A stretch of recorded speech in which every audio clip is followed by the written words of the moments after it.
Good evening, and thank you for slipping into Sleepy Kitchen with me. Tonight, we are talking about herbs, the small green things that can change a whole dish with almost no effort. Over the next 2 hours, you will hear how to tell herbs apart, what makes soft herbs different from hardy ones, and why fresh and dried herbs behave like two separate ingredients. You will pick up the quiet details that matter, how a sharp knife keeps leaves from bruising, when an herb should meet heat and when it should stay raw, how to store bunches so they last longer, and how to choose pairings that feel natural. We will also drift through where these plants came from, a few common misconceptions that make cooking harder than it needs to be, and the way herbs show up outside the kitchen in tea, memory, and the seasons. If you enjoy this kind of slow kitchen storytelling, a like or a subscription is a gentle way to support the channel. Now get comfortable. Settle into a position that feels easy. Let the day loosen its grip, and listen without trying to remember anything. Nothing here needs effort. Did you know that many culinary herbs, like rosemary, have been revered since ancient times for more than just flavor? Ancient Greeks and Romans associated rosemary with memory and fidelity, even weaving it into bridal wreaths and using it in rituals to honor the dead, a tradition that persists in some cultures today. This subtle power of herbs extends into our modern kitchens, where they quietly transform everyday meals. When I say the word herb, I mean the leafy green parts of certain plants that we use to add flavor, aroma, and color to food. That is the simple version, the one you can hold in your mind without effort. The longer version is still gentle. It just asks you to notice a few quiet distinctions that make cooking feel more predictable. Herbs come from leaves.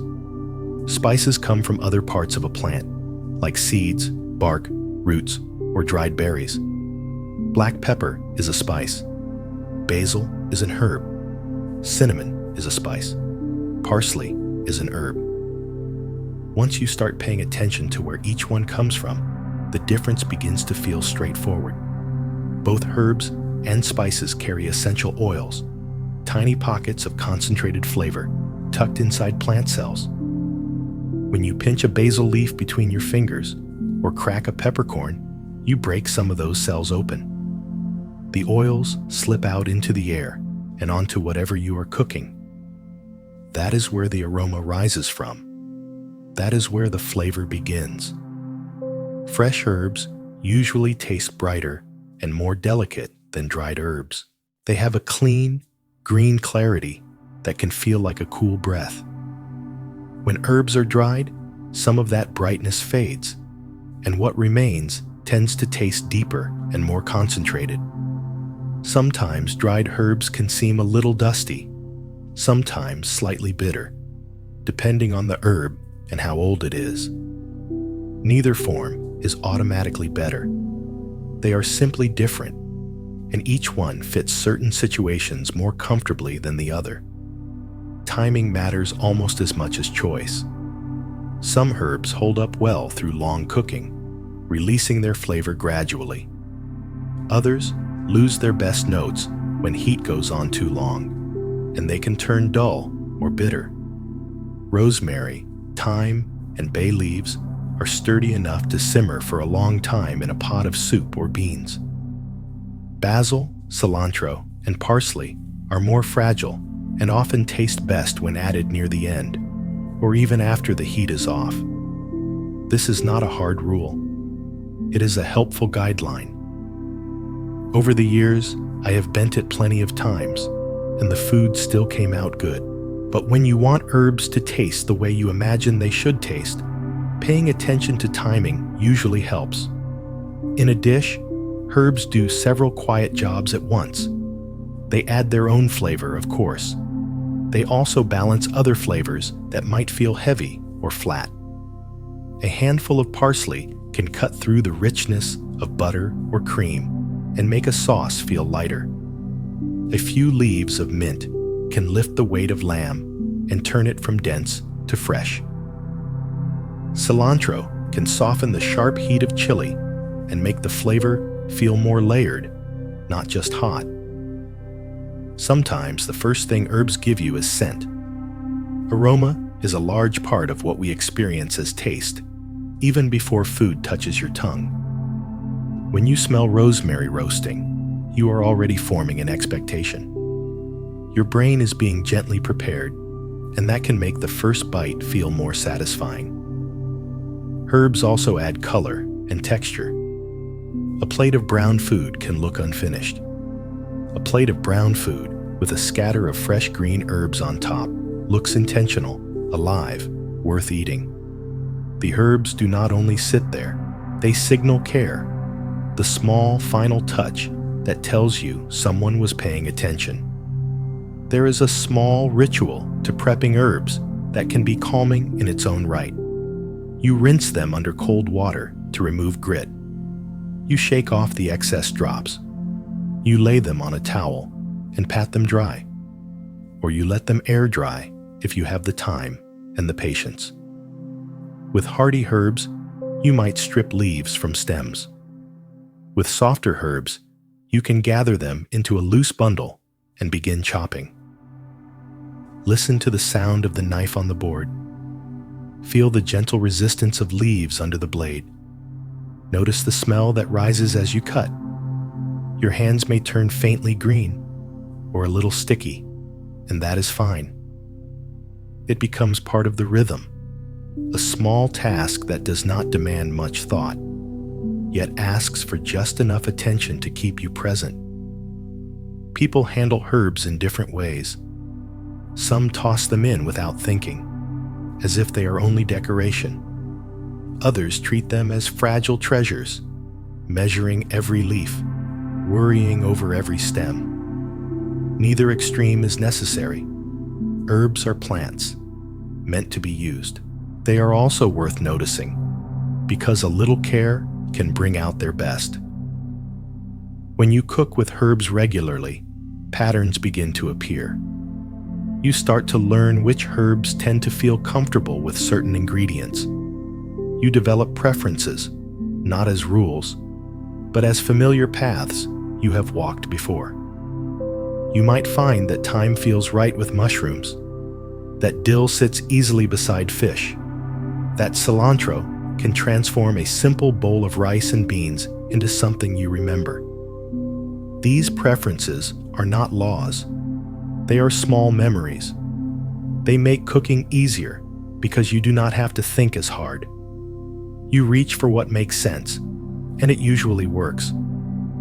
Herbs are one of the few ingredients that can change a dish completely without adding much bulk, fat, or calories.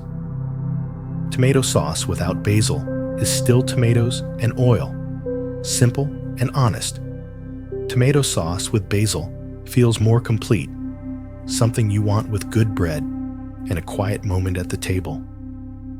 The difference can be only a few leaves, yet it changes the whole mood of the meal. Part of what makes herbs satisfying is that they feel alive in a way many ingredients do not. Even after they are picked, they still smell green. They carry a faint mineral hint of soil and rain. They remind you, softly, that food comes from the ground, from something that grew. Herbs can also be forgiving.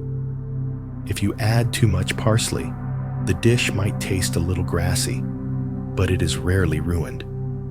If you add too much salt, you have a bigger problem. Herbs give you room to experiment, to adjust, to learn what you like without fear. You do not need Latin names, botanical families, or a perfect understanding of climate. You only need your senses. Smell the herb before you add it. Taste a leaf if you are uncertain. Notice whether it tastes sharp or mild, sweet or bitter, bright or earthy. That information is often more useful than any recipe, because it is about the herb you have in your hand right now.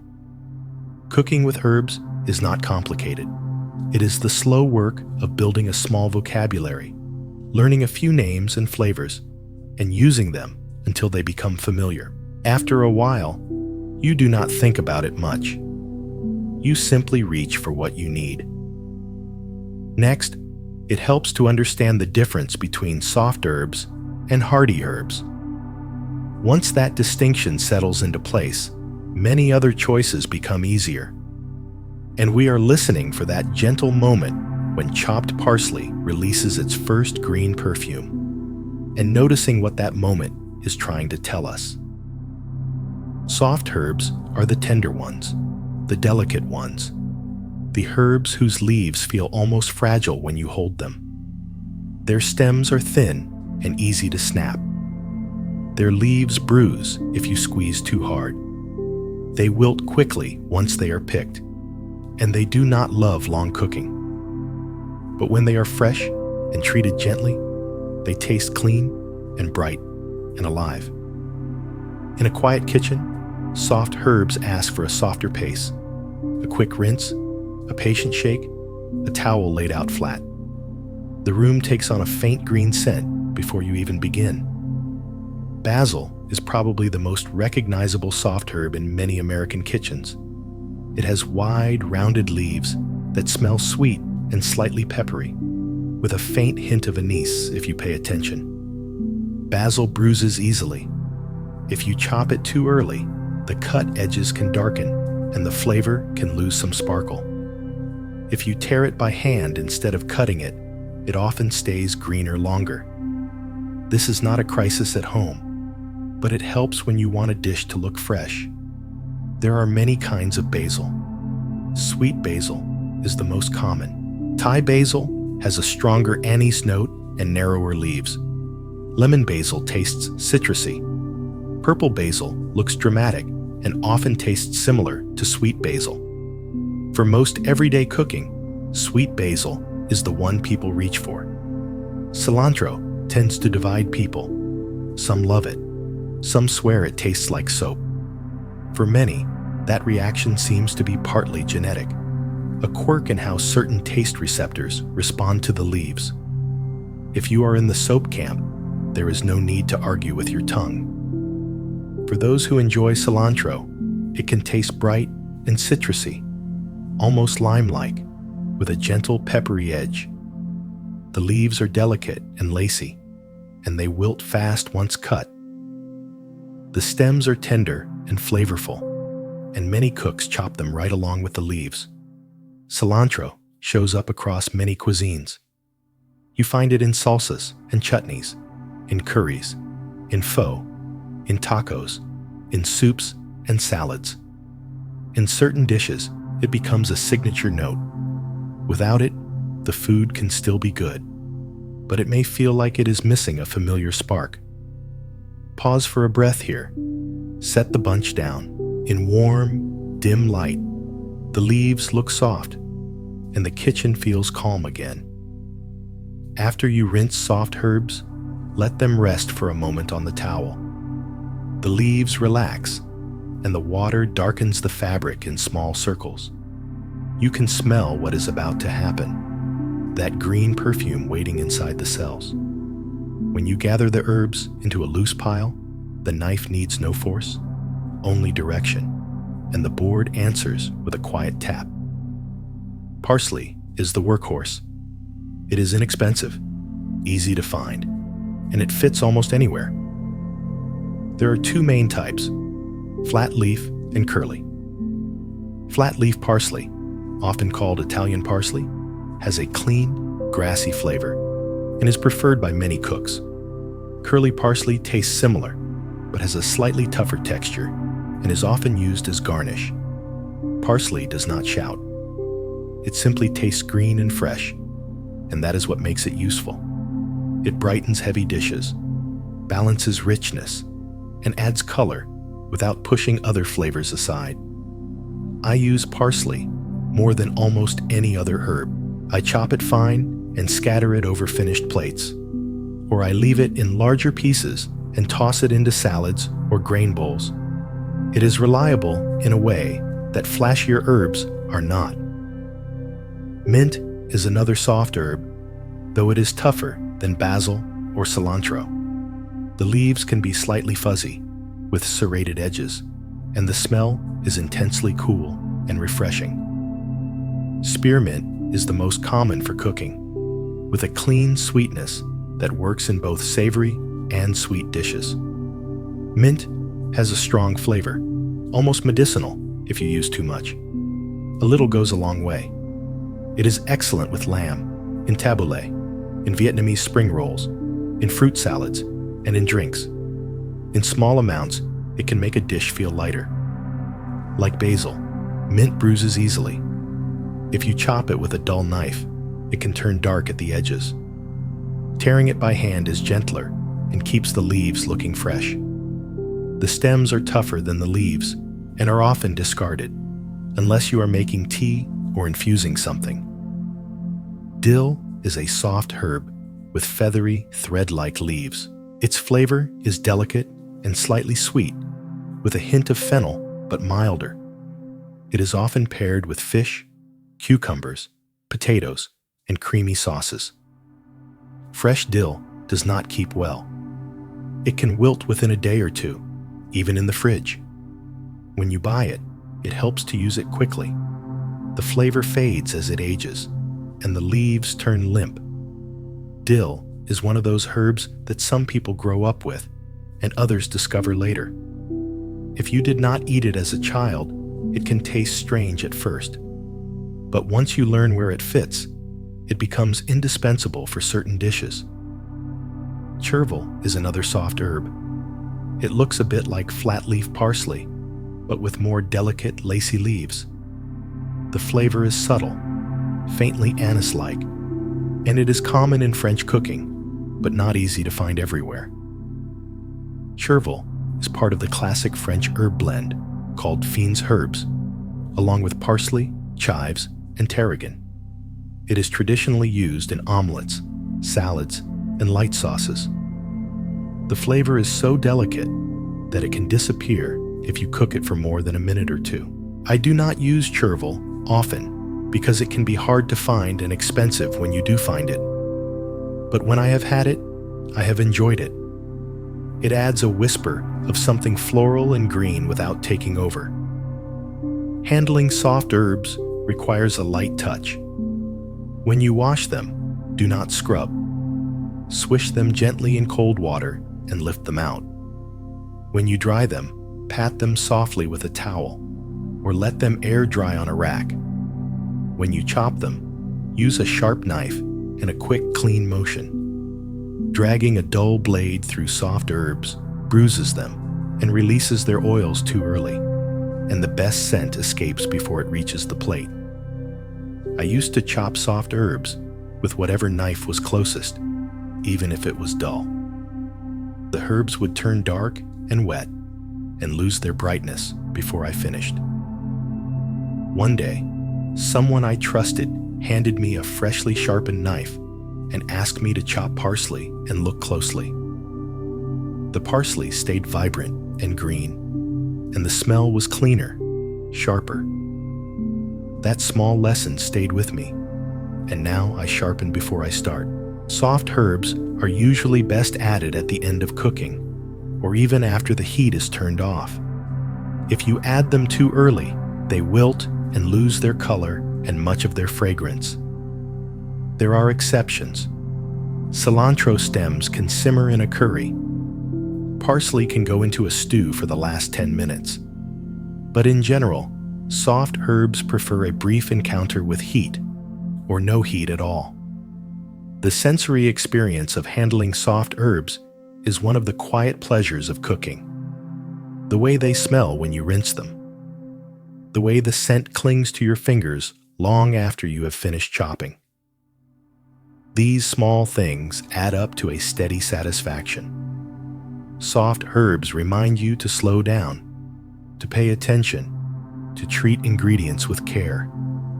They do not demand much. A sharp knife, a light hand, and the sense to add them at the right moment. Hardy herbs are the opposite of soft herbs in almost every way. They have tough, woody stems that do not bend easily. Their leaves are smaller and firmer, sometimes almost leathery. They can withstand long cooking without falling apart, and they often benefit from heat, which softens their texture and draws their essential oils out more slowly. These are the herbs you add early, the ones that can simmer in a pot for an hour or more, releasing their flavor into stocks, braises, roasts, and sauces. They are usually more forgiving than soft herbs, less likely to lose their character if they stay in the heat a little longer than you planned. In a quiet kitchen at night, that forgiving nature matters. You can let a pot do its steady work and not feel rushed. Rosemary is one of the strongest hardy herbs, both in flavor and in structure. The stems are woody and stiff, like small twigs. The leaves are thin and needle-like, dark green on top and slightly paler underneath. When you rub a sprig between your fingers, it releases a sharp, piney, resinous scent that is unmistakable. It can fill the air quickly, almost like a clean gust. Rosemary has a bold flavor that can overwhelm a dish if you use too much. A little goes a long way. It is excellent with lamb, pork, potatoes, roasted vegetables, and anything cooked with olive oil. It pairs well with garlic and lemon. Rosemary also needs thyme. If you bite into a whole rosemary leaf that has not been cooked, it can taste medicinal and a little bitter. After it has been roasted or simmered, the harshness mellows and the flavor becomes warm and savory. That is why you do not usually sprinkle raw rosemary over a finished dish the way you might with parsley. It needs to be cooked in. To use rosemary, you can strip the leaves from the stem and chop them finely, or you can leave whole sprigs in the pot and remove them before serving. Whole sprigs are easier to fish out later. Chopped rosemary distributes the flavor more evenly. Both methods work, and the choice depends on what you are making and what texture you want in the bite. Sometimes rosemary is easiest when it stays whole. A sprig can lie on a tray of potatoes while they roast, or sink into a pot of beans while they simmer, and then you lift it out at the end. The flavor has had time to move into the oil and the broth without leaving sharp pieces behind. If you do chop rosemary, chopping it very fine helps the needles disappear, so you taste warmth and not texture. With rosemary, the goal is integration. Give it time, and it becomes part of the dish instead of a stray needle you notice at the end. Thyme is a gentler, hardy herb, more subtle than rosemary, and easier to use in larger amounts. The leaves are tiny, almost like flecks of green, and they grow in clusters along thin stems. Fresh thyme has an earthy, slightly floral flavor, with a hint of mint and lemon underneath. Thyme is one of the most versatile herbs in the kitchen. It works with chicken, beef, pork, fish, mushrooms, tomatoes, beans, cream, wine, and butter. It is part of the classic French bouquet garni, along with parsley and bay leaf used to flavor stocks and sauces. Thyme does not dominate, it supports. Stripping thyme leaves from the stems becomes easy once you learn the motion. Hold the top of the sprig with one hand and run the thumb and forefinger of your other hand down the stem. Against the direction the leaves grow. The leaves come off cleanly, leaving the woody stem behind. It takes a few tries to get the movement smooth, and then it becomes automatic. You can also throw whole sprigs of thyme into a pot and remove them later. During cooking, many leaves loosen and distribute themselves through the dish. This works well for soups and stews, where you do not mind a few stray leaves. In the background, the pot keeps breathing, and the thyme keeps lending its quiet depth. Oregano is a hardy herb with small oval leaves and a strong pungent flavor. It tastes earthy and slightly bitter, with a warm, aromatic quality that intensifies when dried. Oregano is a familiar backbone in Italian and Greek cooking, common in tomato sauces, pizza, grilled meats, and roasted vegetables. Fresh oregano is less common in many American supermarkets than dried oregano, but it is worth buying when you find it. Fresh oregano has a brighter, more complex flavor. Dried oregano is more concentrated and tends to work better in dishes that cook for a long time. Drying concentrates the essential oils and brings out a depth that fresh oregano does not always show in the same way. That is why oregano is one of the few herbs that often shines dried, and why it earns a permanent spot in the pantry. Sage is a hardy herb with soft, fuzzy leaves that feel almost velvety when you touch them. The color is a pale gray-green, and the leaves are slightly wrinkled. Sage has a strong, camphor-like note that can taste almost medicinal if you use too much, but in the right amount, it is earthy, warm, and deeply savory. Sage is closely associated with fall and winter cooking. It pairs beautifully with pork, turkey, squash, and butter, especially brown butter. One simple, elegant use of sage is to fry whole leaves in butter until they are crisp.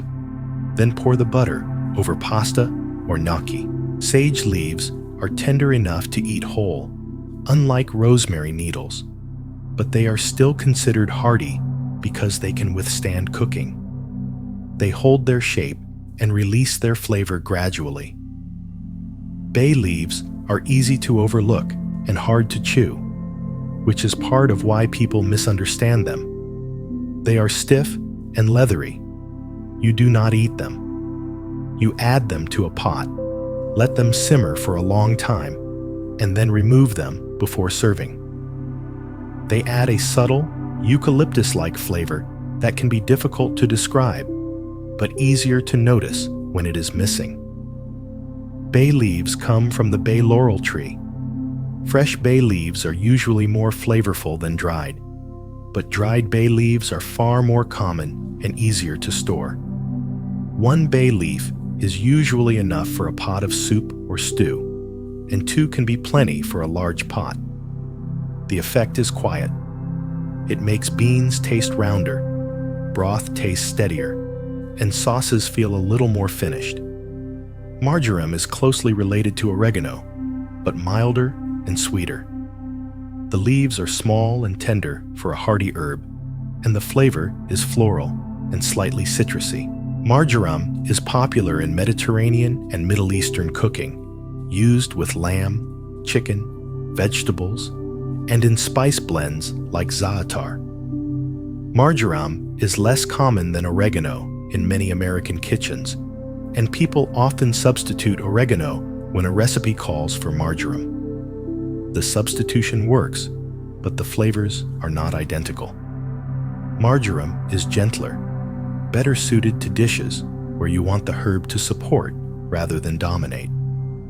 Hardy herbs require different prep than soft herbs. You strip the leaves from the stems because the stems are too tough to eat. You chop them more finely if you want the flavor distributed throughout the dish, or you leave them in larger pieces if you plan to remove them later. You add them early in the cooking process, giving them time to soften and release their oils. The sensory cues are different too. When you add rosemary to a hot pan, the scent hits you immediately, sharp and strong for a moment. When you simmer thyme in a pot of stock, the aroma builds slowly, becoming more noticeable as the liquid reduces. These small signals tell you the herbs are doing their work, even if you are not looking directly at the pot. Hardy herbs are workhorses. They do not need coddling. They can sit in a pot for an hour or roast in a hot oven without complaint. They give you time, which is valuable when you want a calm rhythm in the kitchen. You can add them early, then rinse your cutting board, wipe the counter, and listen to the soft simmer. trusting that the herbs will keep building flavor while the night stays gentle around you. Most of the herbs we use in cooking today trace their origins to a handful of regions: the Mediterranean, the Middle East, South Asia, and Southeast Asia. These are places where climate and soil made certain plants easy to grow, where cooks noticed that a few leaves could change a meal, and where traditions formed slowly over thousands of years. When you stand at a counter at night and tear a sprig between your fingers, you are holding a small piece of that long history. Basil likely originated in India and Southeast Asia, where it still grows wild in some areas. Evidence suggests it was cultivated in India more than 5,000 years ago, used not only for cooking, but also in religious ceremonies and traditional medicine. From there, it traveled west along ancient trade routes, reaching the Mediterranean sometime around the 1st century. It is easy to forget that basil had to move, seed by seed, hand to hand, before it became the herb we associate with summer tomatoes and olive oil. The Greeks and Romans adopted basil enthusiastically. They grew it in gardens, used it in cooking, and gave it symbolic meanings that shifted from place to place and century to century. By the medieval period, basil had become common throughout Europe. Today, it is so closely tied to Italian cooking that many people assume it was born there. But it is actually a transplant, like so many ingredients we now think of as native to a particular cuisine. That is one of the quiet lessons herbs teach.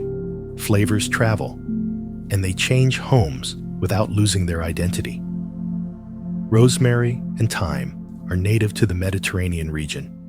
They grow wild on rocky hillsides in Greece, Italy, southern France, and Spain, thriving in poor soil and hot, dry summers.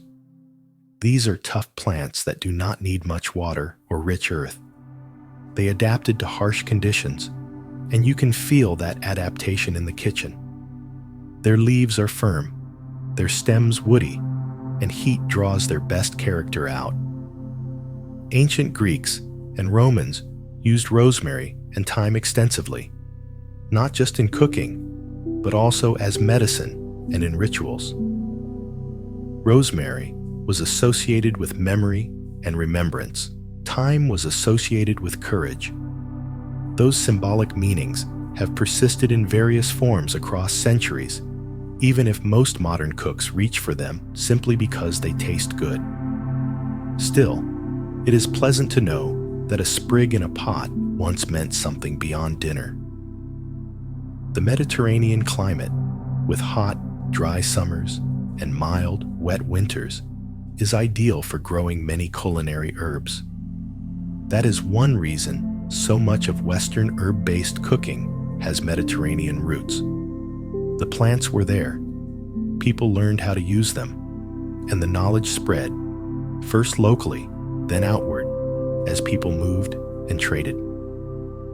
Cilantro has an ancient and widespread history. It appears in texts from ancient Egypt, and seeds were found in tombs, including King Tutankhamun's. The Romans used it throughout their empire. It is mentioned in Sanskrit texts from India. Chinese cooks have used it for at least 2,000 years. It is one of those herbs that seems to have been discovered independently in multiple places, or at least adopted quickly wherever it arrived, because it fits so well into so many styles of cooking. Cilantro is also a reminder that one plant can become two ingredients. The leaves are used fresh as an herb. The seeds, called coriander, are used dried as a spice. The same plant gives you two different flavors, one bright and green, the other warm and citrusy in a deeper way. In traditional cooking, where nothing was wasted if it could be used, that dual purpose made cilantro especially valuable.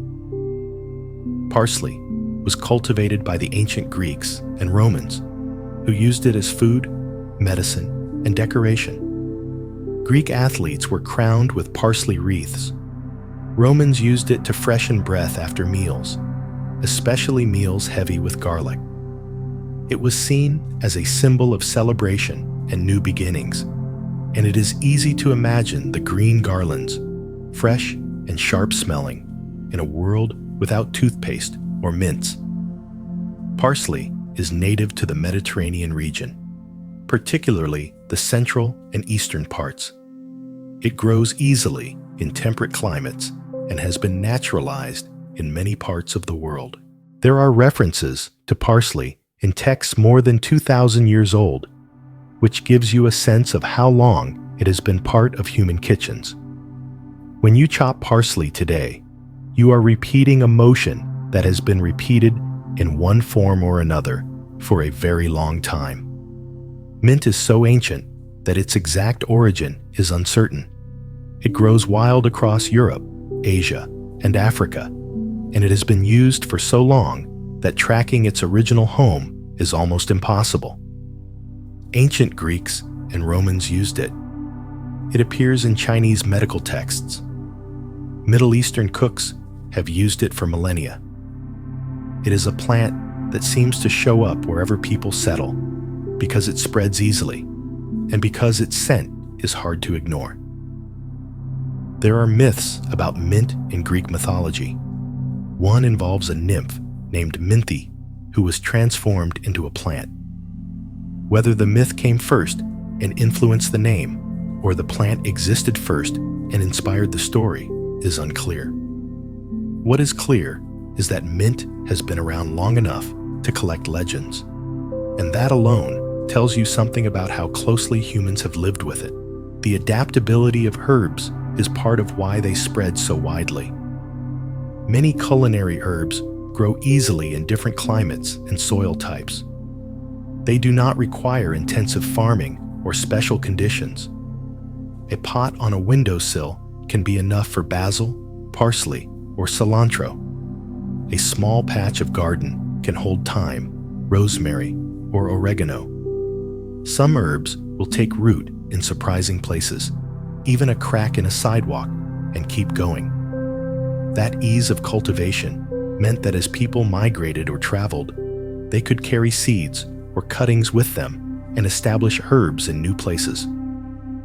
Trade moved plants along routes that also carried cloth, salt, spices, and stories.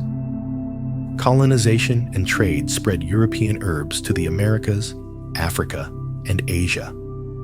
At the same time, herbs from other regions traveled back to Europe. The exchange went both ways, though not always equally or fairly, and the foods we call traditional often have complicated roots. Today you can grow basil in Brooklyn, rosemary in California, cilantro in Texas. The plants have adapted. They have naturalized. They are no longer limited to their regions of origin.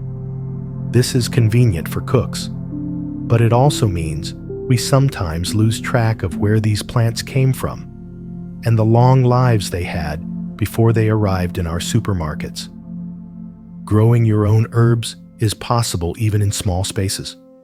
A sunny windowsill can support basil, parsley, or cilantro. A small outdoor pot can handle thyme, rosemary, or oregano. The plants do not need much beyond water, sunlight, and occasional trimming.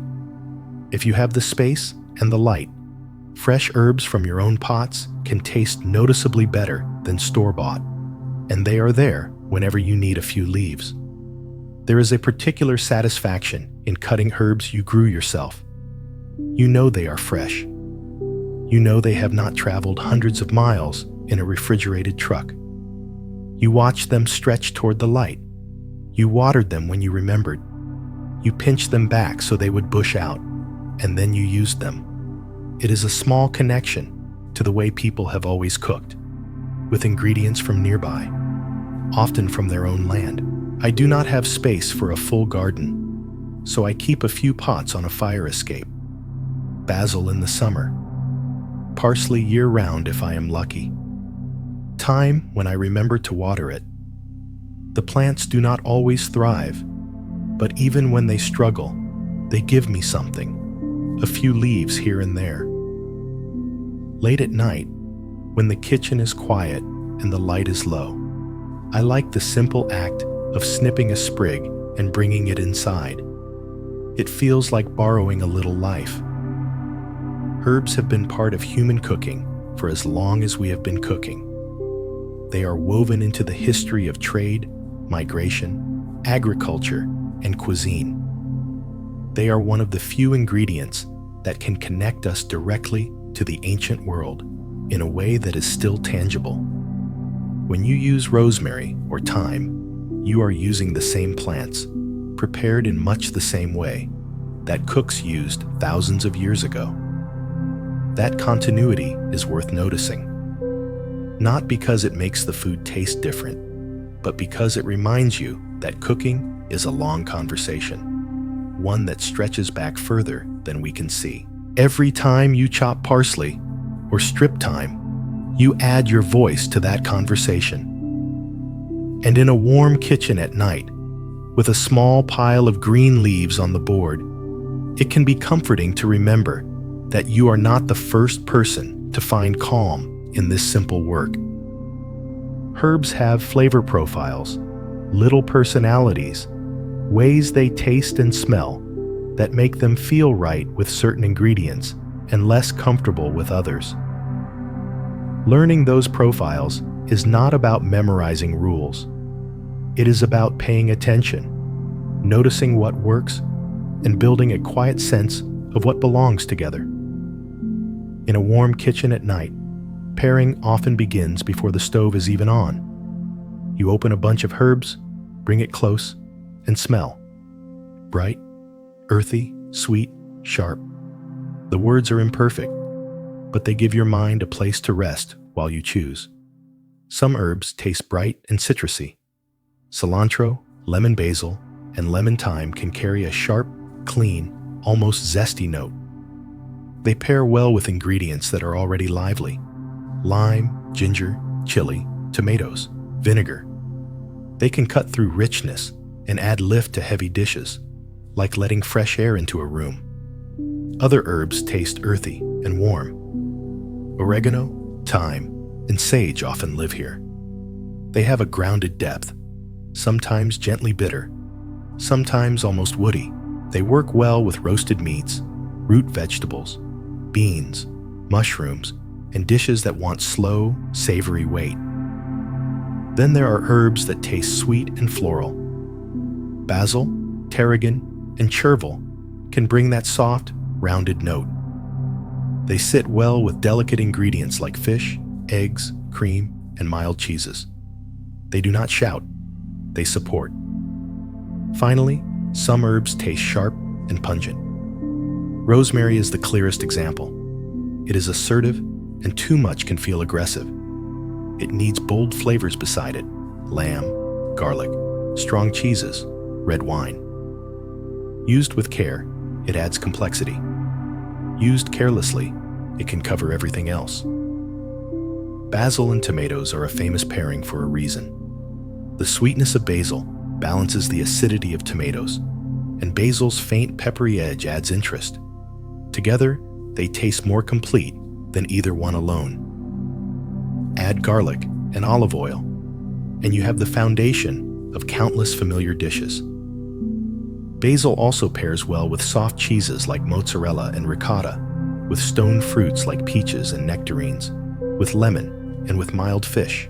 It can work in savory and sweet cooking, even if many people keep it on the savory side. With basil, freshness matters, and so does restraint. You want it to feel like a green note floating above the dish, not a heavy paste pressed into it. Rosemary loves lamb.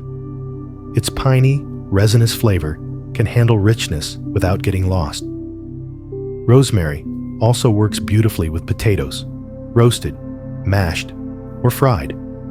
It pairs naturally with olive oil, garlic, lemon, and red wine, and it can be excellent with pork and chicken when used sparingly. Too much rosemary turns medicinal, so it helps to treat it like a strong spice rather than a casual garnish. I learned that the hard way. I once used a generous handful of rosemary on delicate fish, thinking I was being confident. The fish disappeared. All I could taste was pine and bitterness. It was not ruined, but it was wrong for what I wanted. That mistake taught me something simple.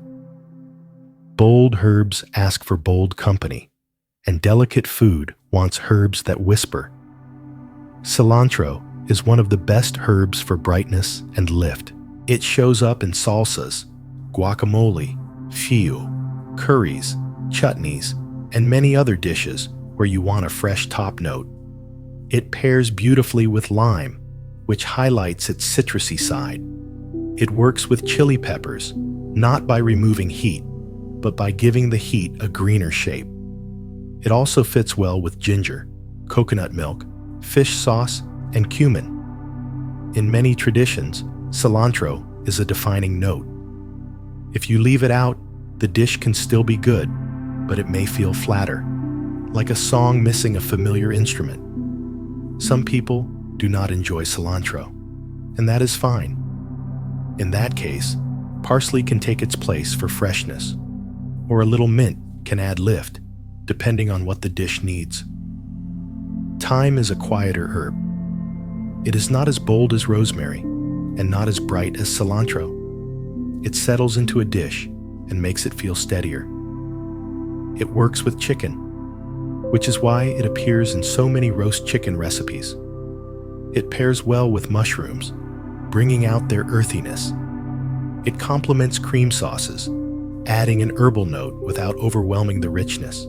Thyme is comfortable with white wine, butter, garlic, and shallots.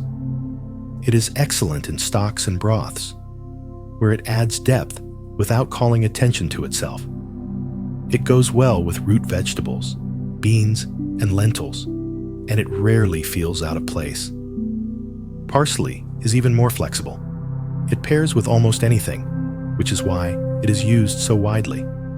It lifts heavy dishes, brightens sharp dishes, and adds color to plain dishes.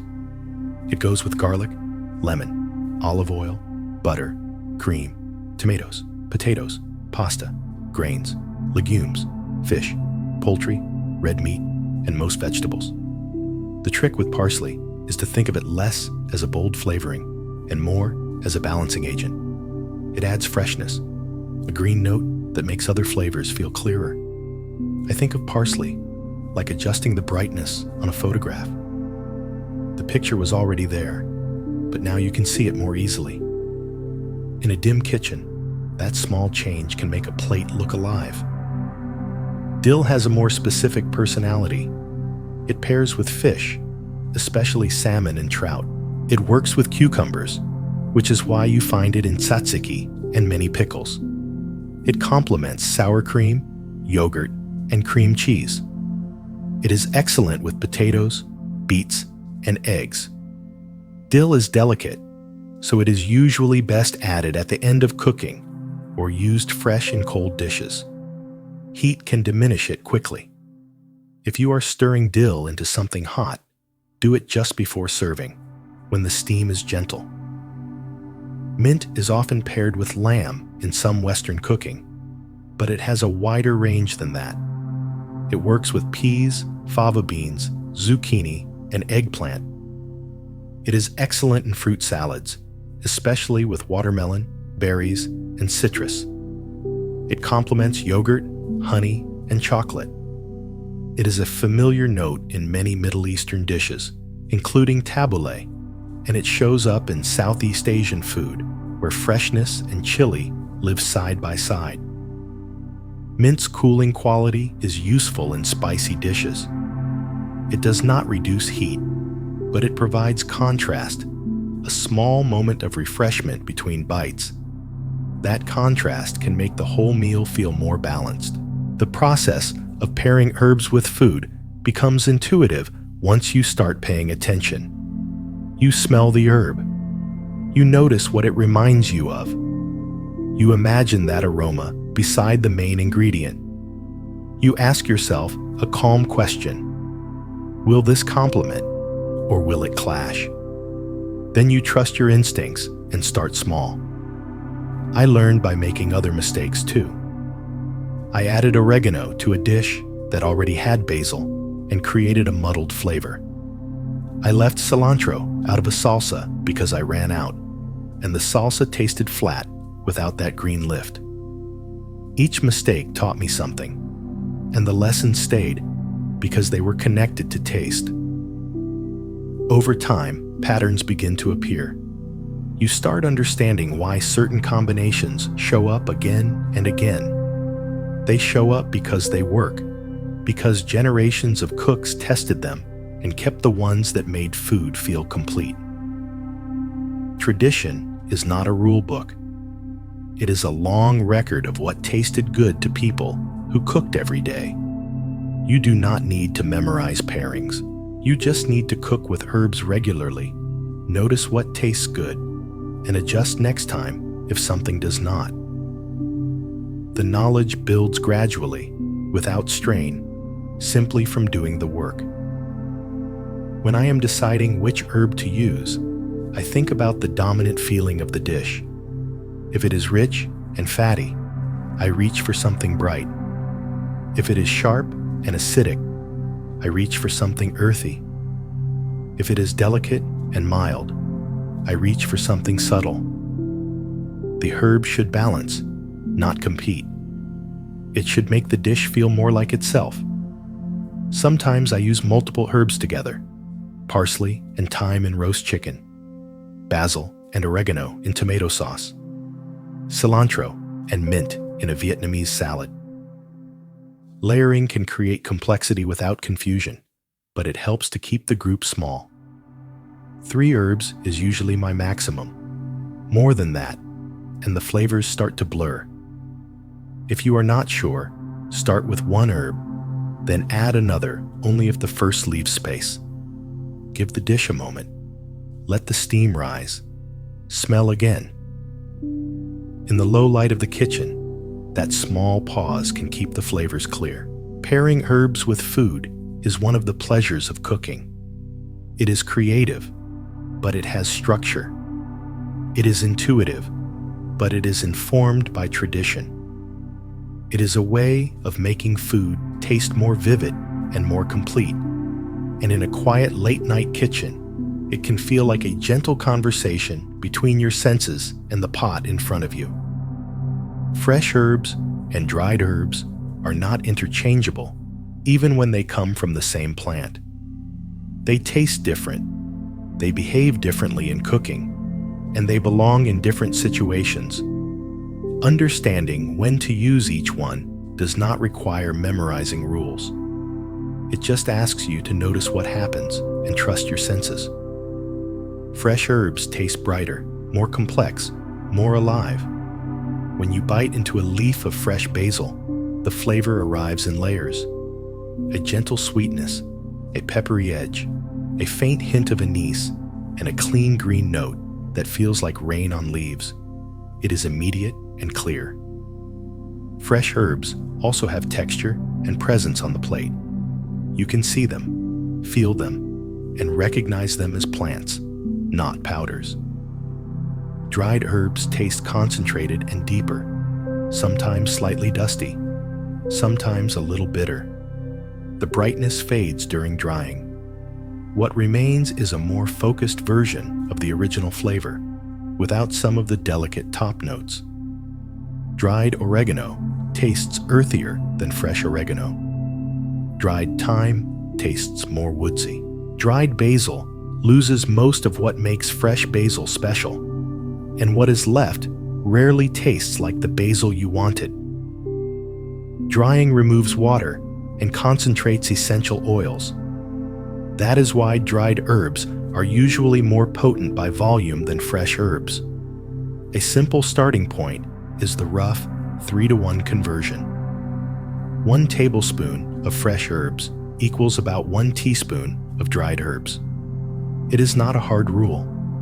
It is just a place to begin, because the strength of dried herbs depends on age, storage, and how they were processed. You can always add more, but you cannot take it back out. Some herbs dry beautifully and keep most of their character. Oregano is one of the best examples. In many cooked dishes, oregano can actually shine dried because drying intensifies its warm, savory depth. That is why dried oregano works so well in tomato sauces and on pizza, where it has time to bloom and spread through the whole dish. Thyme dries well too. Dried thyme is often less complex than fresh, but it still tastes like thyme, still useful, still worth keeping in your pantry. Rosemary can also be dried and stored, though dried rosemary needs care. The needles stay firm and can be unpleasant to bite into. If you use dried rosemary, it helps to crush it well, or let it cook long enough that the flavor moves into the liquid and you are not chewing on tough pieces. Bay leaves are almost always used dried. Fresh bay leaves exist and can be more flavorful, but they are harder to find. Dried bay leaves are standard, easy to store, and they work perfectly well. Bay is subtle either way, so the difference between fresh and dried matters less here than it does with basil or cilantro. Other herbs lose too much when dried and are best used fresh when you can. Basil is the clearest example. Fresh basil is sweet and layered. Dried basil tastes vaguely herbal, but lacks the brightness and complexity of fresh basil. It can be acceptable in a pinch, but it is not a true substitute. Cilantro does not dry well either. Dried cilantro usually has almost no recognizable cilantro flavor, only a faint dusty taste that does not resemble fresh cilantro at all. If a recipe calls for cilantro and you do not have fresh, it is often better to leave it out than to use dried. Parsley also loses much of its brightness when dried. Dried parsley looks like green flakes and tastes like almost nothing. It exists mostly for color, not flavor. Fresh parsley is inexpensive and easy to find, so there is little reason to rely on dried parsley unless it is the only thing you have. Dill is another herb that suffers when dried. It becomes faint and hay-like, missing the fresh, bright quality that makes dill worth using in the first place. Some people keep dried dill for convenience, but it is not a satisfying substitute for fresh. The question of when to use fresh versus dried often comes down to cooking method and timing. Dried herbs work best in dishes that cook for a long time. Soups, stews, braises, tomato sauces, slow roasted meats. The extended cooking time allows dried herbs to rehydrate and release their oils. It also softens any harshness they might have. In a steady simmer, dried herbs have time to wake up. Fresh herbs work best when added near the end of cooking or used raw. Their delicate oils dissipate with prolonged heat, so adding them early can waste their best aroma. Sprinkling fresh herbs over a finished dish preserves their brightness and gives you the full impact of their scent. In a quiet kitchen, that last sprinkle can feel like the final breath of the dish. There are exceptions, and you do not need to treat them like exam questions. Hearty fresh herbs like rosemary, thyme, and bay can handle long cooking without falling apart. Cilantro stems can simmer in a curry for a while without losing all their flavor. Parsley can go into a stew for the last 10 minutes and still taste green and fresh. But as a gentle guideline, fresh herbs prefer brief heat or no heat at all, and dried herbs prefer time. Dried herbs need to be stored properly, or they lose potency quickly. They do best in airtight containers, away from light, heat, and moisture. A pantry is fine as long as it is not above the stove, where heat and steam can degrade them faster. Light steals aroma slowly, and so does warmth. It helps to check your dried herbs periodically. Take a pinch, crush it between your fingers, and smell it. If there is no aroma, the herb is not doing much for your food anymore. It might still look green, but the essential oils have faded. At that point, it may be time to replace it. Most dried herbs last about a year if stored well. Some last longer, but even if they do not smell obviously bad, they lose potency over time. If you have had the same jar of oregano for 3 years, it is probably not adding much, no matter how full the jar looks. I used to keep dried herbs in my pantry for years, assuming they were fine because they looked fine. Then one night, I was making a tomato sauce and added dried oregano. The sauce tasted flat. I added more. Still flat. I finally opened the jar and smelled it, and there was nothing there. The oregano had been sitting so long, it had turned into green dust with no scent. I threw it out, bought a new jar, and the difference was immediate. When you are buying dried herbs, look for packaging that protects them from light, like opaque containers or dark glass. Clear plastic jars let light in, and over time, that can fade the oils. It also helps to buy small quantities unless you use that herb constantly. A large jar might seem economical, but if it takes you 2 years to use it, you may spend a long time cooking with something tired. Freezing herbs is another option, somewhere between fresh and dried. You can chop fresh herbs, mix them with a little oil or water, and freeze them in ice cube trays. When you need herbs, you pop out a cube and let it melt in the pan. The texture changes. The herbs become limp and darker. But much of the flavor survives, especially for cooked dishes where appearance is not the main point. This works well for herbs you use in soups, sauces, and braises, but not for garnishes or salads. Frozen parsley will not look good scattered over a plate, but it is fine stirred into soup. Frozen basil will not work for a caprese salad, but it can be acceptable in a quick pasta sauce when you want that basil note without making a new trip to the store. The choice between fresh and dried is not about one being superior. It is about matching the herb to the situation. Long-cooked dishes benefit from dried herbs. Quick dishes and fresh applications need fresh herbs. Some herbs work well either way. Some only work one way. Understanding this distinction gives you flexibility. You can keep dried oregano, thyme, and bay leaves in your pantry for everyday cooking. You can buy fresh parsley, cilantro, and basil when you need them for specific dishes and want their brightness.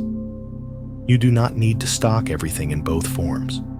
You only need to know which form serves which purpose. The goal is flavor, not adherence to rules. If dried herbs give you the flavor you want, use them. If fresh herbs make the dish feel brighter and more alive, use those. Trust your palate, add a little at a time, and let the kitchen stay calm. How you handle herbs affects how they taste, how they look, and how smoothly they fit into a dish. The way you cut them, whether you tear them, and when you add them can change the final flavor more than you might expect. Herbs are simple, but they are also sensitive. A little care keeps their color brighter, their aroma clearer, and their freshness where you want it. Soft herbs are best chopped with a sharp knife. A dull knife crushes and bruises instead of slicing cleanly. That extra pressure breaks more cells than necessary, releasing oils too early. Bruised leaves can turn dark at the edges and lose some of their lift before they even reach the plate.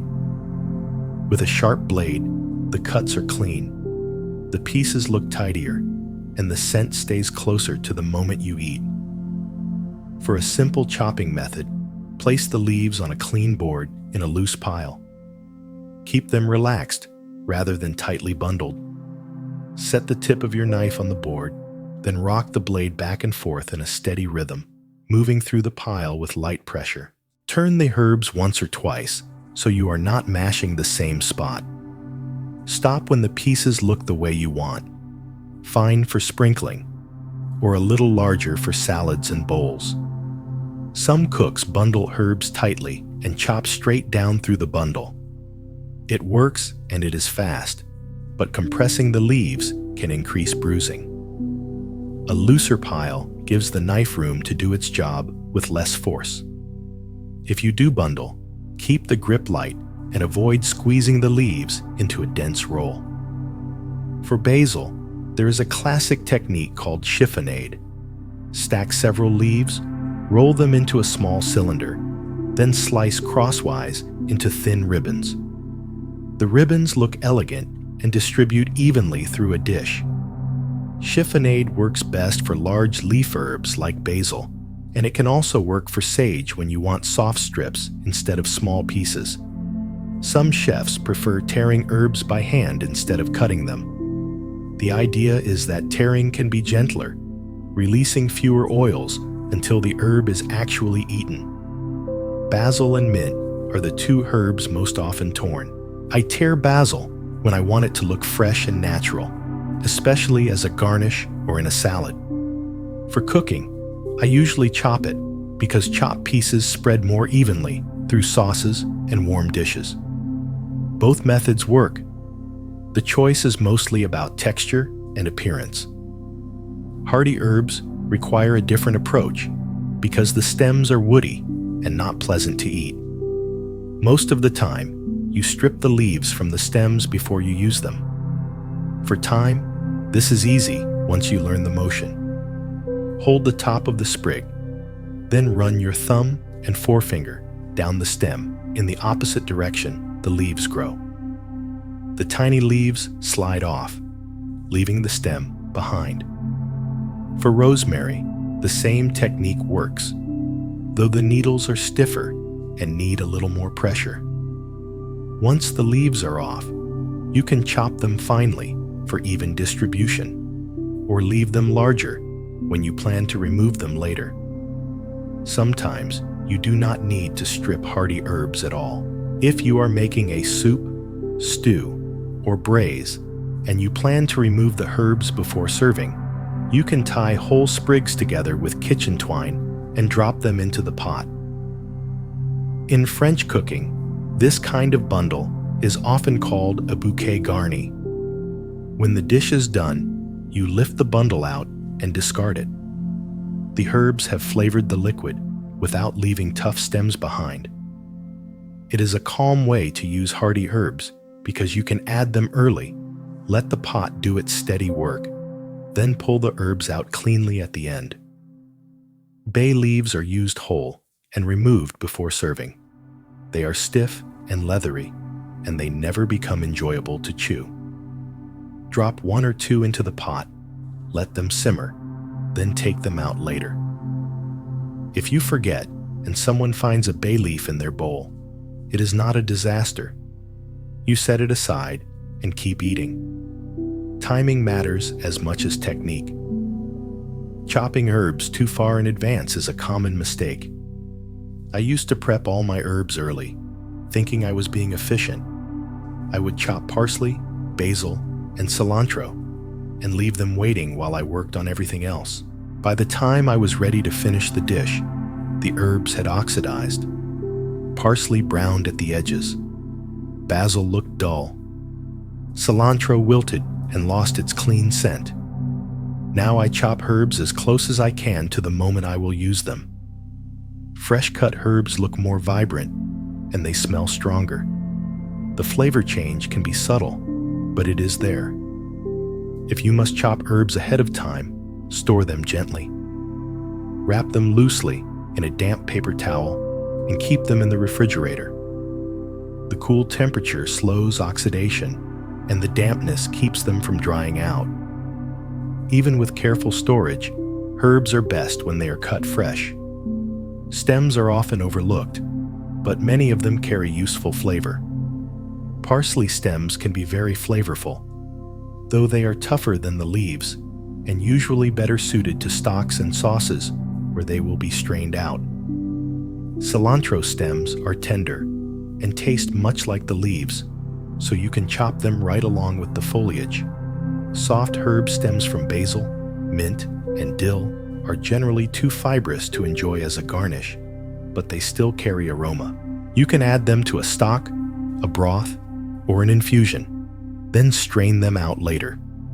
Hardy herb stems, like rosemary and thyme, are woody and are usually best discarded unless they are serving as part of a bundle you plan to remove. There is also the sensory side of herb prep, and it is part of why it can feel calming. The steady tap of the knife on the board, the faint rustle of leaves being gathered and turned, the soft scrape as you pull the blade across the board to collect the pile again. It can be repetitive without being dull. In low light, that rhythm can keep you present. You rinse, you dry, you pause, and the kitchen feels a little quieter for it. The smell is part of it too. Parsley gives a clean green scent. Basil smells sweeter and fuller. Mint cools the air for a moment. You might stop noticing these scents after a while, but they are still there, quietly reminding you that you are working with something alive. I spent years chopping herbs badly before anyone corrected me. I used whatever knife was closest, often a dull one. I hacked through basil and wondered why it turned dark so quickly. I chopped parsley long before I needed it, then felt disappointed when it looked tired at the end. One evening, a cook I respected handed me a knife that had just been sharpened and told me to chop a bunch of parsley and pay attention. I did, and the difference startled me. The parsley stayed bright green. The pieces were cleaner and more uniform. The smell was sharper, almost crisp. He did not lecture me. He just nodded and walked away. That quiet lesson stayed with me, and I have reached for sharpness first ever since. Chopping herbs well does not require special skills or expensive equipment. You need a sharp knife, a stable cutting board, and enough attention to stay gentle. The more you do it, the easier it becomes. Some people develop small habits around herbs. Wiping the board clean first so the leaves do not pick up onion or garlic. Using one knife they like for herbs. Laying herbs out on a towel to dry until they feel light, not wet. These habits are not necessary, but they can make the work feel intentional. Herbs do not demand perfection. You can chop them roughly, and they will still add flavor. You can tear them unevenly, and they will still work. But taking a little extra care, using a sharp knife, handling them gently, and cutting them closer to the moment you need them can make the final dish better. Not dramatically better, just noticeably better. And in cooking, those small improvements are often what separate adequate food from food that feels cared for. The physical act of working with herbs connects you to the ingredient in a way that opening a jar of dried herbs does not. You feel the texture of leaves. You smell oils on your fingers. You see color brighten as you cut. It is direct and sensory. It makes the work feel less mechanical and more human.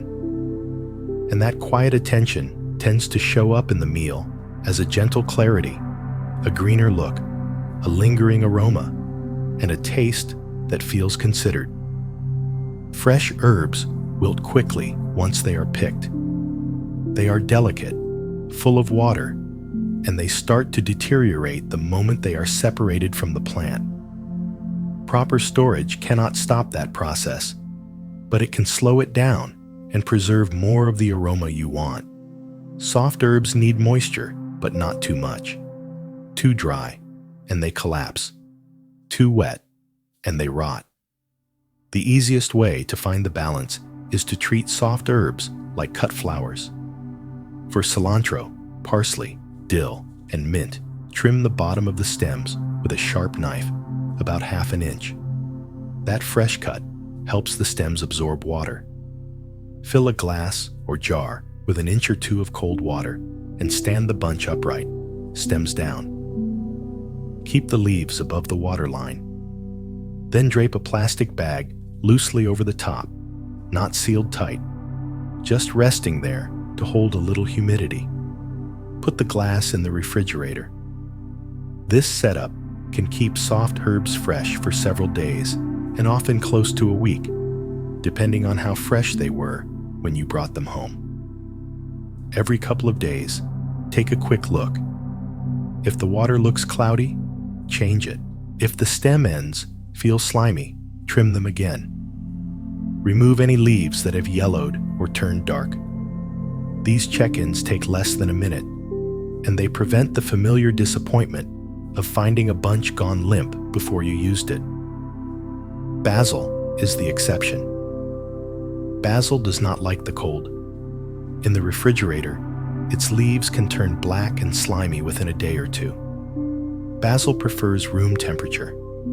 Keep it on the counter with the stems in water, like a small bouquet, loosely covered or uncovered depending on how dry your kitchen is. Hardy herbs last longer than soft herbs because they have less moisture and tougher cell walls. They do not wilt as fast. Still, they can dry out and lose aroma if they are left exposed. A simple method for hardy herbs is to wrap them loosely in a damp paper towel and place them in a plastic bag or an airtight container. The towel provides just enough moisture to keep the leaves from drying out without making them wet enough to rot. Store the container in the refrigerator. Thyme, rosemary, oregano, and sage all store well this way. They often keep for a week or more, and sometimes longer if they were very fresh. If the towel dries out, swap it for a new damp towel. Some hardy herbs, especially rosemary, can also sit at room temperature for a few days if you plan to use them soon. Leave the sprigs in a dry spot on the counter. They will dry slowly, but they remain usable for cooking. Freezing is the next option when you have more herbs than you can use fresh. Freezing changes texture. Leaves become limp and darker when thawed, but much of the flavor survives. That makes frozen herbs ideal for cooked dishes where appearance is not the priority. The easiest freezing method is the ice cube tray approach. Chop the herbs, pack them into ice cube trays, cover with a little water or olive oil, and freeze. Once the cubes are solid, pop them out and store them in a freezer bag. When you need herbs, drop a cube directly into the pan and let it melt into the dish. Oil tends to work better than water for many applications because it does not dilute the dish as much. Use a neutral oil or olive oil depending on what you cook. Each cube should be mostly herbs with just enough oil to bind them together. Parsley, cilantro, basil, dill, thyme, and oregano all freeze reasonably well this way. Mint freezes well too, though it often feels better suited to beverages and desserts after it has been frozen. If you prefer whole leaves, you can freeze them on a baking sheet first, then transfer them to a bag. They will darken and soften when they thaw, but they work well for pesto or stirred into sauce. Dried herbs, whether you buy them or dry your own, need to be kept away from light, heat, and moisture. Airtight containers are the key. Glass jars with tight lids work well. Keep them in a cupboard, not above the stove, where heat and steam wear them down faster. Labeling jars with the date you bought or dried them saves guessing later. After about a year, do a simple test. Crush a pinch between your fingers and smell it. If there is little to no aroma, the herb is not contributing much anymore, even if it still looks green. Replacing tired dried herbs often does more than adding extra spoonfuls of something that has already faded. Drying your own herbs is simple when you have more fresh herbs than you can use. Bundle small sprigs together and hang them upside down in a warm, dry place with good air circulation. After a week or two, they will be brittle. Strip the leaves from the stems, crumble them if you like, and store them in jars. This works best for hardy herbs like thyme, rosemary, oregano, and sage. Soft herbs like basil and parsley do not dry as well at home because they need faster drying to preserve color and flavor. At home, freezing soft herbs is usually more practical than drying them. There is a small ritual to checking herbs in the refrigerator. You pull out the glass or container, scan the leaves, remove anything questionable, refresh the water or towel if needed, and put everything back. 30 seconds of attention can prevent waste, and it keeps you aware of what is waiting for you. I learned to store herbs properly from a prep cook who had been doing it for years. He kept herbs in jars and containers, damp towels folded neatly, labels and dates facing forward. I was tossing bunches into plastic bags and pushing them into a drawer where they got crushed and forgotten. He never criticized me. He just let me see how long his herbs lasted. When I started copying his system, my waste dropped. Herbs that used to last 2 days lasted a week, and I stopped running out at the wrong moment. The worst feeling is reaching for an herb and finding it has turned to slime. It happens to everyone, especially when the week moves faster than you thought. Still, it is frustrating because it feels like flavor you meant to use has quietly disappeared. Preventing that waste is partly storage technique and partly awareness. Know what herbs you have. Know how long they have been there. Use the older ones first. Do not buy more than you need unless you have a plan for the extra, like freezing it, drying hardy sprigs, or choosing a few meals that lean on the same herb. At home, this matters even more because most home kitchens go through herbs slowly. A bunch of cilantro might need a week to disappear. That slower pace means storage and simple planning matter. If you find yourself throwing herbs away regularly, buying smaller amounts can help. So can using one bunch across several dishes. Parsley can go into a salad, then a soup, then a pasta dish, then a grain bowl over the course of a week. Some herbs keep better than others. Parsley is resilient if stored well. Cilantro is more fragile. Basil is temperamental and dislikes the cold. Rosemary and thyme are forgiving. Knowing these differences helps you prioritize what to use first. Storage is not glamorous, but it is practical, and it matters. Good storage means your herbs are ready when you need them, looking fresh, smelling strong, contributing the flavor and color they are meant to contribute. It also means respecting the ingredient. Herbs were grown, harvested, transported, and sold. Caring for them is a small act, but it adds up. And there is a softer reward.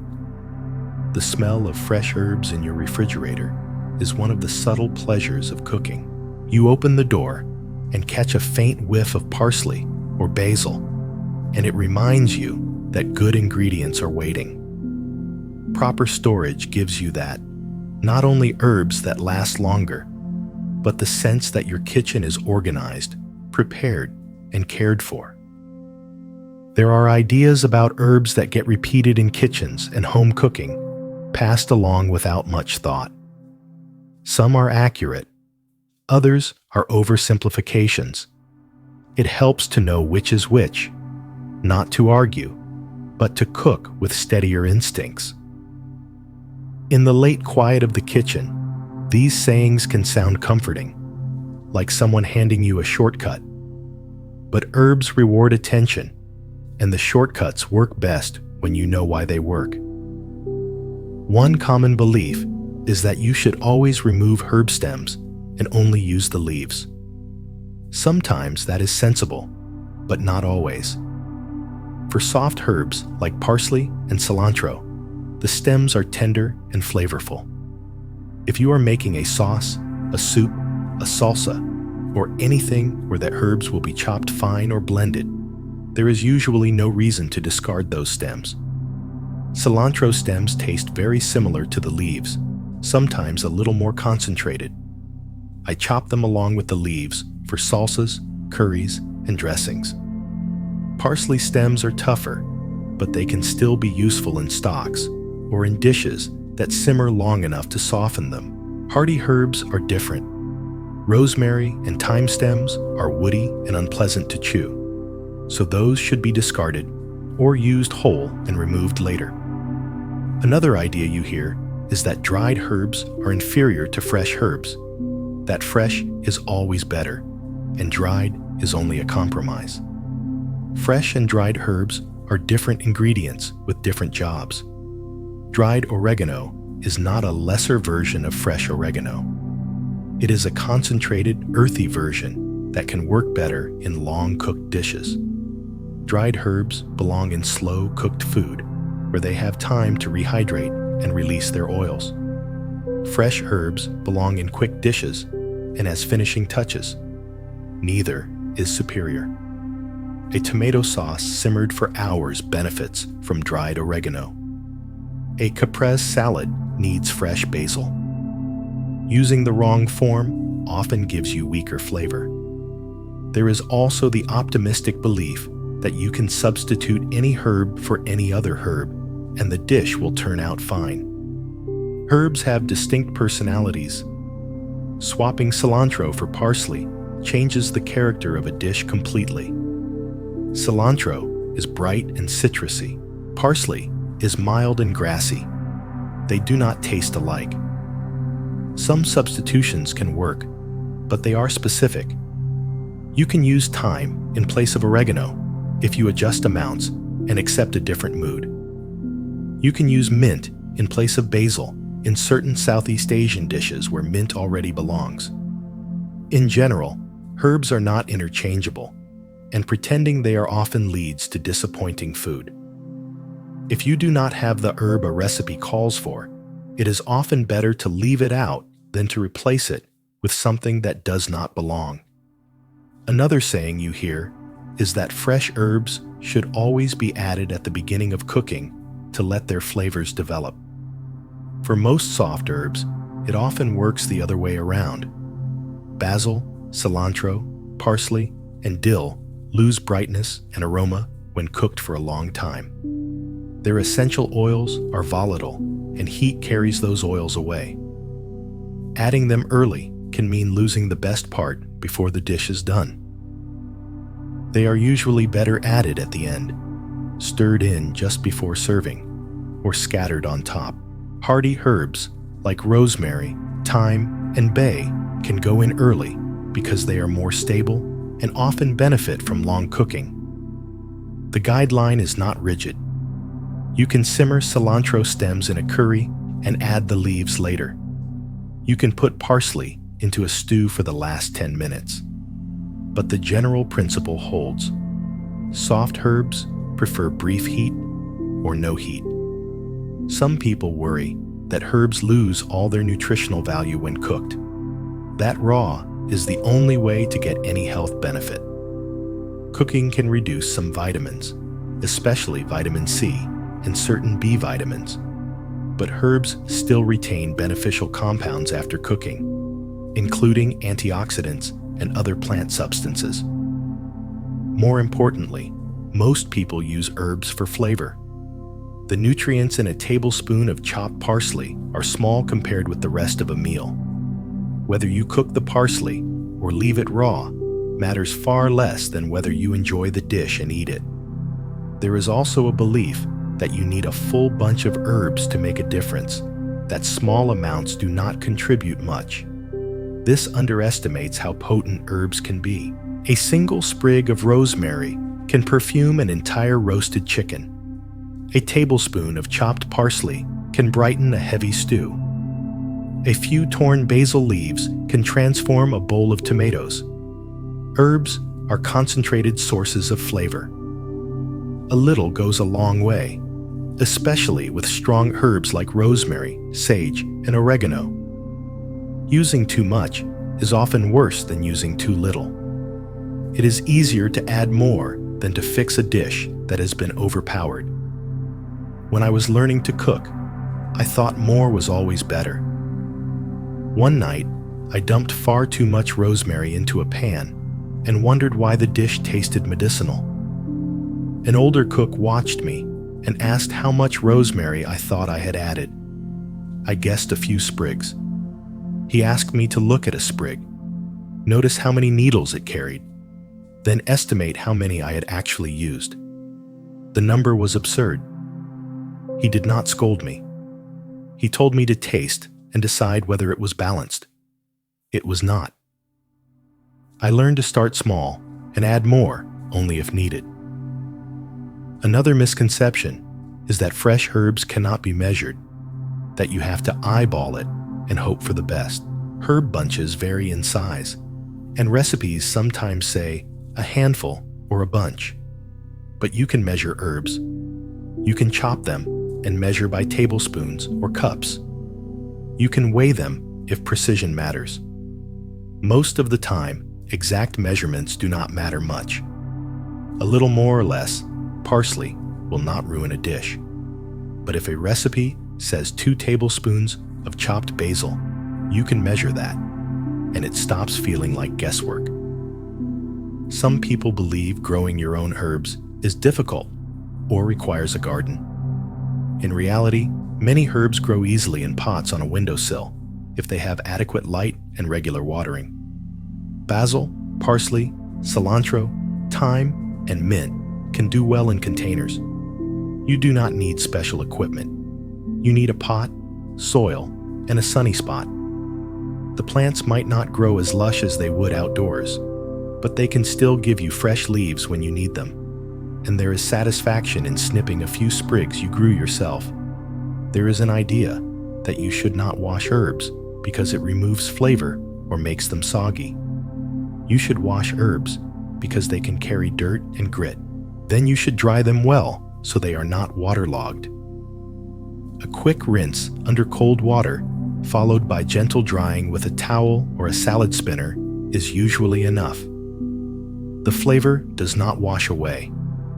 The aromatic oils are inside the plant, not sitting on the surface, waiting to be rinsed off.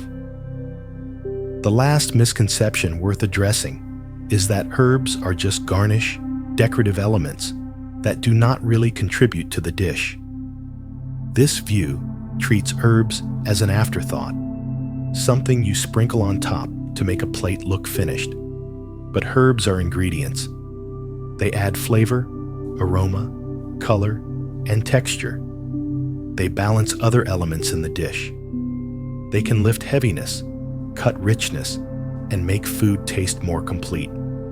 Treating them as garnish can mean underusing them and missing what they can do.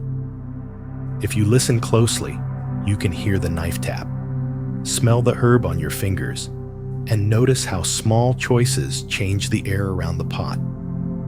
These misconceptions persist because they contain small grains of truth, or because they simplify complicated ideas into easy rules. But cooking is rarely as simple as the rules suggest. Paying attention, tasting as you go, and adjusting based on what you observe works better than rigid guidelines that ignore variation and context. Herbs are forgiving enough that you can break most rules and still end up with decent food.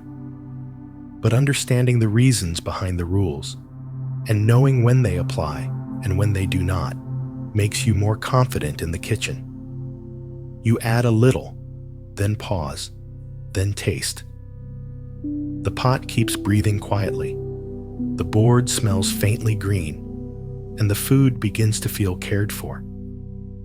Herbs exist beyond the kitchen, woven into other parts of life in ways that are easy to overlook.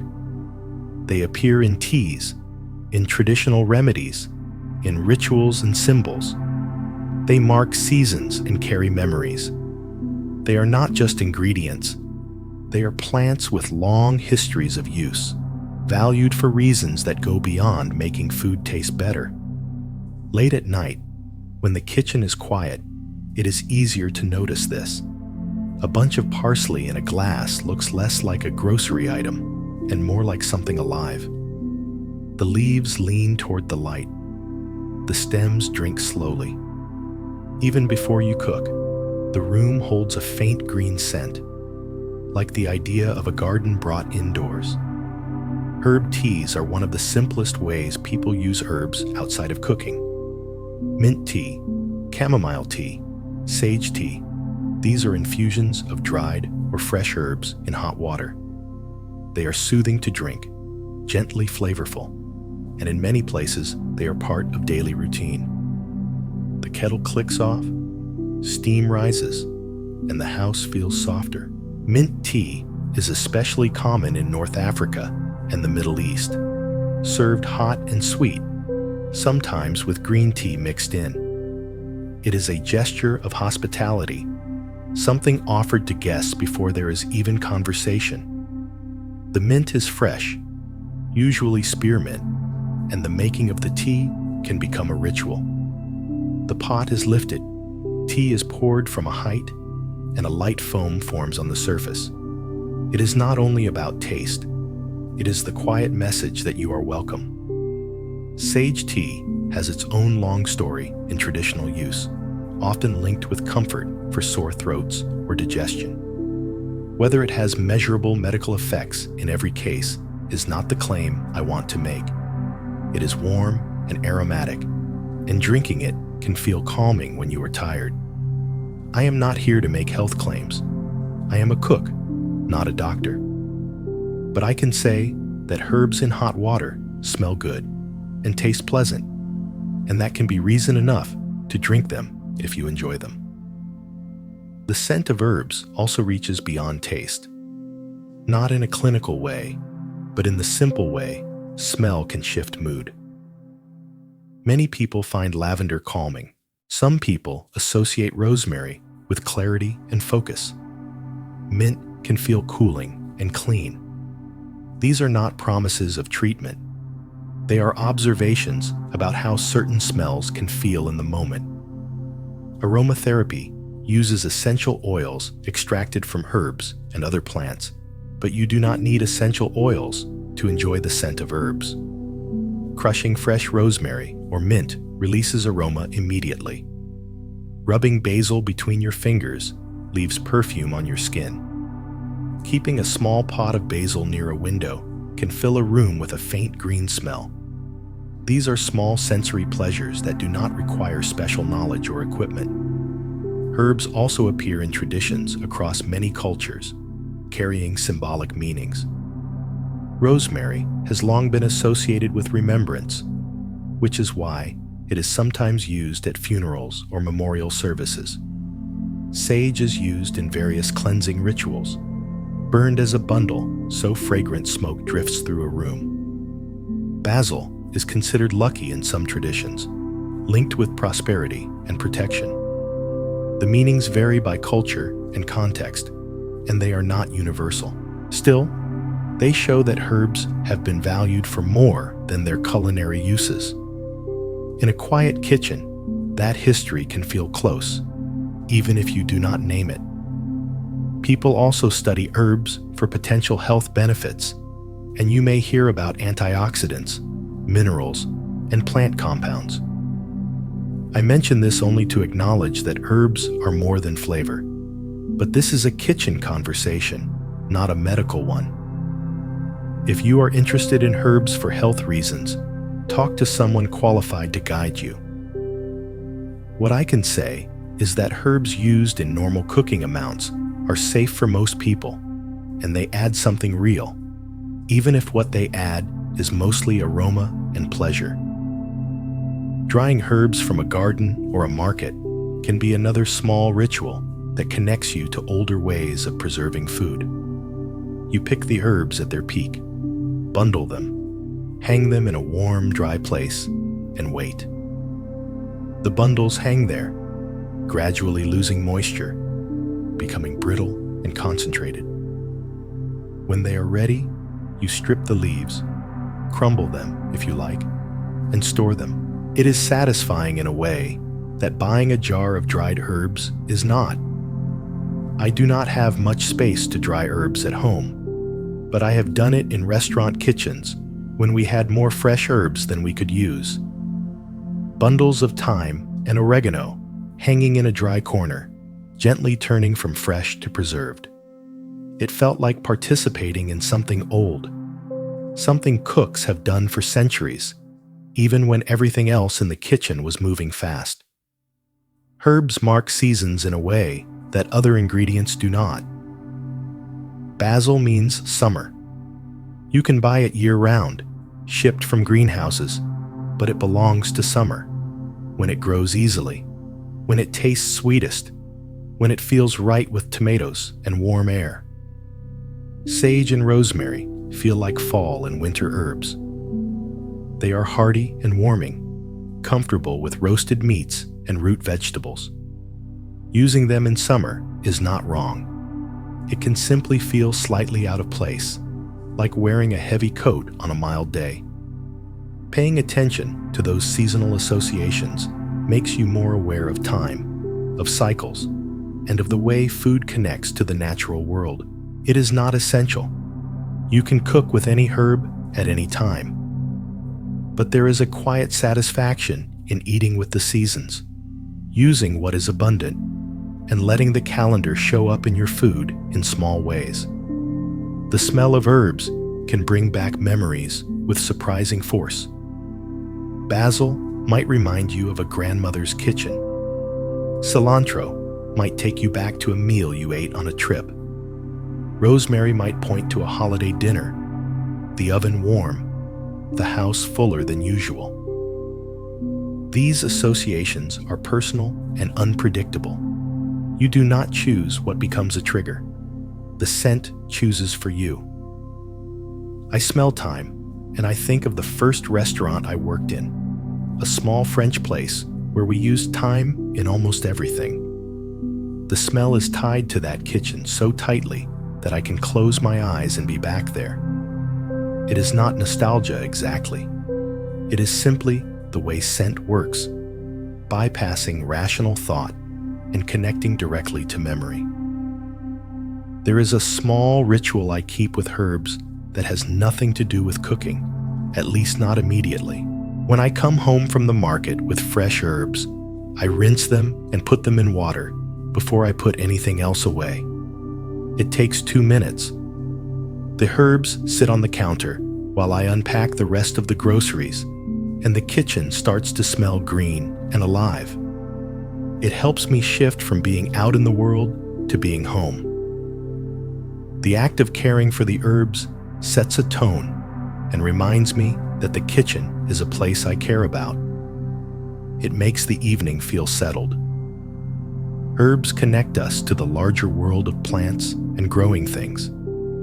Even if you live in a city, even if you have never gardened, handling fresh herbs reminds you that food comes from the earth. These leaves grew somewhere, in soil, in sunlight.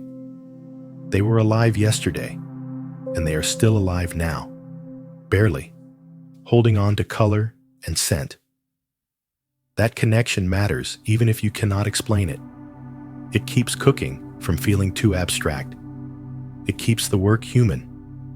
Herbs do not demand much from you, but if you pay attention, if you notice their scents and flavors, if you store them carefully and use them thoughtfully, they give you more than better tasting food. They offer small moments of awareness, small pleasures, small connections to tradition and memory and the natural world. These things are easy to dismiss because they are not measurable. They do not make you a better cook in a way you can chart, but they make cooking feel richer, more textured, and more connected to the rest of life. That quality, intangible as it is worth noticing. We have moved through a lot tonight. We started with soft herbs and hardy ones. We compared fresh and dried, and we talked about recognition, handling, storage, and the quiet ways herbs fit into cooking and into life beyond the stove. Herbs are one of the easiest ways to transform food. They do not ask for expensive equipment or complicated technique. They ask for a little familiarity, a sense of timing, and a gentle hand. Soft herbs like basil, cilantro, parsley, mint, and dill tend to feel bright and alive.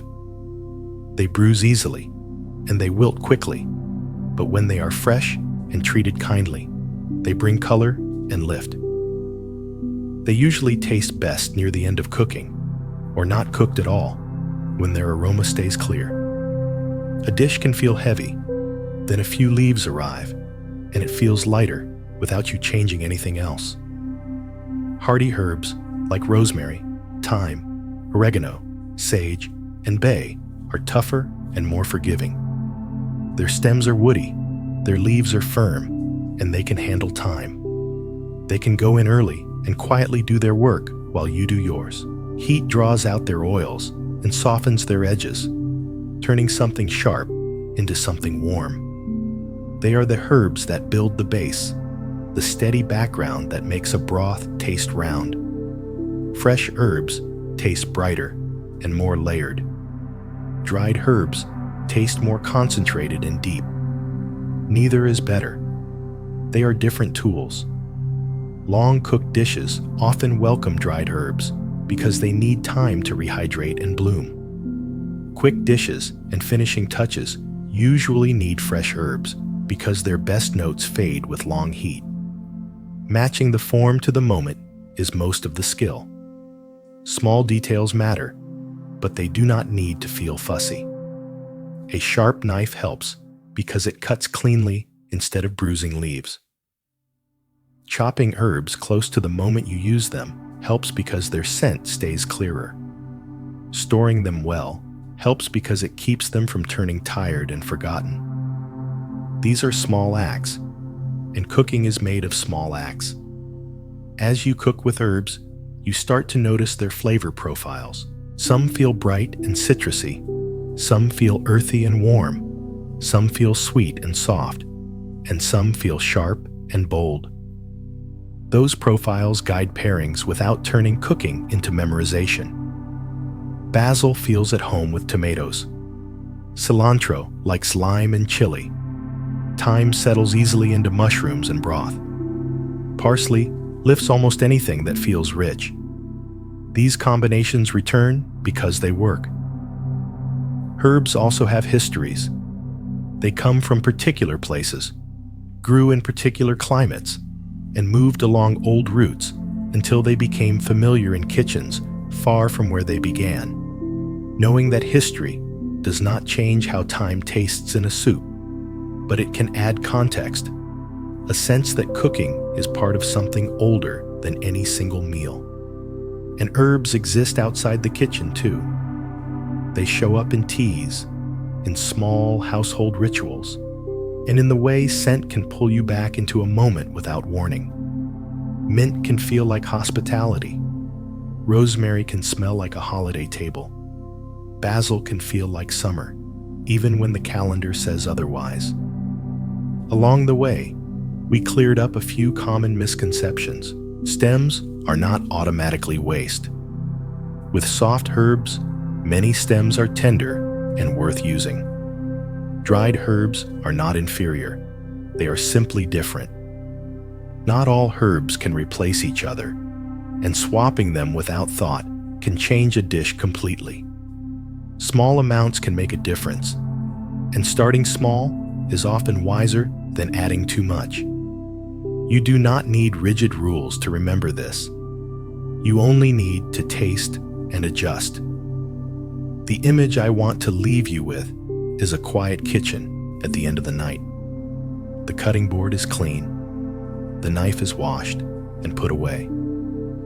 There is a bundle of parsley in a glass by the sink, stems in water, leaves still green. A sprig of rosemary rests on a towel near the stove, slowly drying. The air smells faintly herbal and faintly earthy, a scent that will fade by morning. But for now, it holds the room together. Cooking with herbs is a form of care. You choose them, rinse them, and set them down gently. You add them at the right moment. You notice their color and scent, the way aroma blooms quickly or builds slowly. You taste as you go and adjust. These small choices add up to food that feels considered, intentional, alive. I keep a pot of thyme on the fire escape outside my kitchen window. It does not grow as lush as it would in a garden, but it survives. When I need thyme, I step out and cut a few sprigs. The leaves are tiny and fragrant, and the stems are thin and slightly woody. I bring them inside, strip the leaves, and drop them into whatever is simmering. The whole process takes a minute or two, but it feels significant. Next time you cook, if you feel like it, notice gently. Notice the smell when you rinse herbs. Notice the texture of leaves against your fingers. Notice the sound of the knife moving through green. Notice what happens when herbs hit warm oil, whether the aroma arrives all at once or rises slowly. Those small observations are enough.